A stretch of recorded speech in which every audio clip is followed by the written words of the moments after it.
Hi friends, good evening. నేను మీ అంజలి Raj. Friends, మరి ఈరోజు కాకినాడ ఫిషింగ్ హార్బర్కి వచ్చానండి. చూసారండి, మరి యొక్క హార్బర్లో ఏ ఒక్క బోట్ కూడా ఏం లేదు. ఎందుకంటే మరి గత 4-5 రోజుల నుంచి వాతావరణం బాగోక ఏ ఒక్క బోట్ ఏటలకు వెళ్ళలేదు. మరి ఖాళీగా వారి ఇంట్లోకి వెళ్ళిపోయారండి.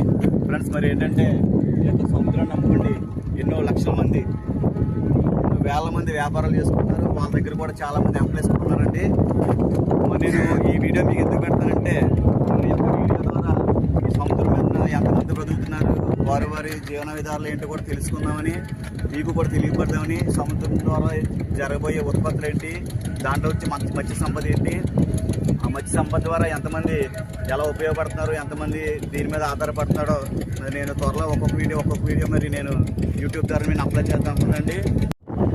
చూడండి ఫ్రెండ్స్, బాగున్నాయో మళ్ళీ చాలా నాకైతే చాలా హ్యాపీగా ఉంది. మీరు అయితే యాక్చువల్గా అబ్బా నేను చూడలేదనే ఫీలింగ్ కూడా మీకు కలుగుతుంది.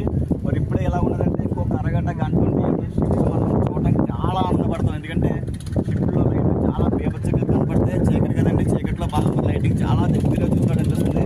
నేనైతే చాలా హ్యాపీగా ఉన్నాను.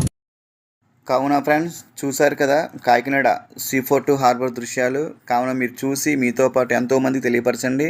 ఇంకా ఎన్నెన్నో వీడియోస్ తీసి ఈ ఛానల్ ద్వారా షేర్ చేస్తాను. ఓకేనా ఫ్రెండ్స్, థ్యాంక్ యూ.